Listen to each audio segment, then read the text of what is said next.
terms of special teams here, what are the things you think that guys have learned the most from you in this period of time?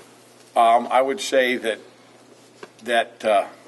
it is a radically different approach than maybe what they were used to. That's not drawing distinctions either or anything. It's just pretty much I've had that experience anywhere I've gone, that it's a radically different approach. But, special teams is really not a difficult aspect of the game schematically. It's a difficult aspect of the game fundamentally. And so, probably I keep journals. I keep pretty exhaustive journals because writing crystallizes your thinking. And my epiphany of 2003 was I'd gone from 1986 to 2003 pretty much correcting the same stuff in October and November that I was correcting in March and April. And I finally got to the point in my career where that grew old. So I knew I had to do something about it. And so what we've done since 2003, which is going on 13, 14 years now, right? Or whatever that number is, 12, 13 years, is develop a series of drills that teach the techniques. And so one of the phrases that the players have heard me say till they're sick of it is, the drills are the techniques are the plays, and the plays are the games. Okay?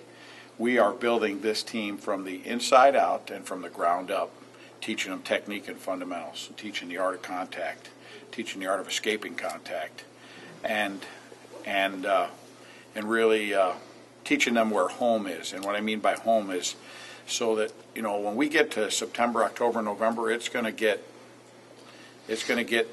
hot out there. It's going to get dicey. And, if you can't bring a kid back to some place that he's familiar with, then they spend the whole fall lost. And I just don't enjoy managing chaos. So this is really outcome-based teaching, and it's like Stephen Covey would say, it's beginning with the end in mind.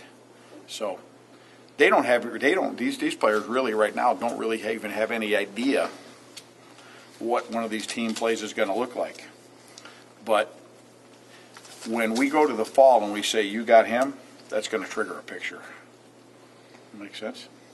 Are you pretty happy with the way they've responded so far?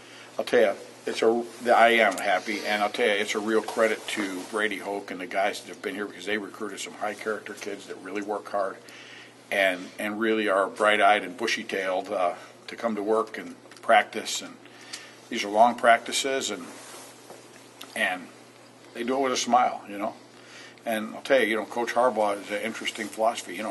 Let's say you practice 2 hours, like Chip Kelly's a fast practice guy, right? You practice 2 hours. Over 15 practices, that means you practice for 30 hours. We're going to practice for 60. It's all within the rules. So, one of the things is we're getting to play football, which is really fun. So. How much, it sounds like that approach, the fundamental breaking it down approach, takes a little more time on special teams. You find you get a little more time doing that than at most other places? You know what? We pretty much have about the amount of time that you'd have someplace else. When Coach Harbaugh commits good time meeting in the meeting room and on the practice field, to it. He believes in it, wants to be good in it. This is really, for the most part, the first time in my career that I've just coached special teams. I've been a position coach my whole life. But with where we're at this point, I think, sole focus, time, and energy on making that effective is going to pay off for us. Without Andrew here, who's place kicking, I guess, right now in spring for you. Well, they all are. I mean, Kenny and Kyle and Ryan are all doing it. But when you go out there, you'll see.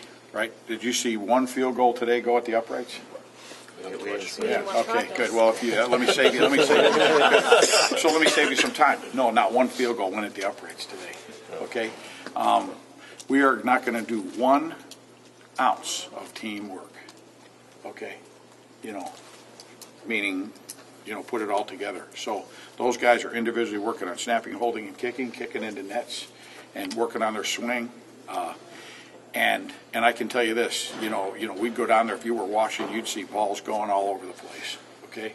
But one of the things is if you're going to, imagine being a swing coach in golf, for example, okay? If you're going to take and break a guy's swing down and maybe change it a little bit, you can't expect him to be hitting, you know, great drives down the middle and all that kind of stuff because there's going to be some glitches, okay? But it's March. I'm not really worried about March. I'm worried about September. But if we don't take this time to make some fundamental changes in their swing and their approach, in their functional movement, their mobility, their core, all that kind of stuff, then, you know, we'll never have the chance to change them. No, I was going to say, without seeing them actually kick the ball, I mean, if you're talking about golf, you're at the driving range, so Sure. you're hitting balls constantly. You're seeing where the ball is going. But so they're not kicking much, so you don't They're really, kicking, but we're just kicking into a net. Okay, but So you the ball still is don't know where that ball's going, though. I have a really good idea where it's going. Okay? Yeah, I have a really good idea. But the thing is if you're going to work on their swing, you've got to take the results away. Because they'll worry about the results. And I'm not worried about the results. I'm worried about the swing. We get that right, the results will be there. So, In the return game, do you have some playmakers back there, do you think? well, Do you know I yet? can tell you this. Let me just do this. I'll tell you. Okay, here's who I looked at today: Lewis, Hill, Norfleet, Canteen, Countess, Chesson, Darbo, Peppers, Cole, Clark, Whitfield, Shawman, Wangler, Watson. That's who I looked at today. One of them will be out there. Okay.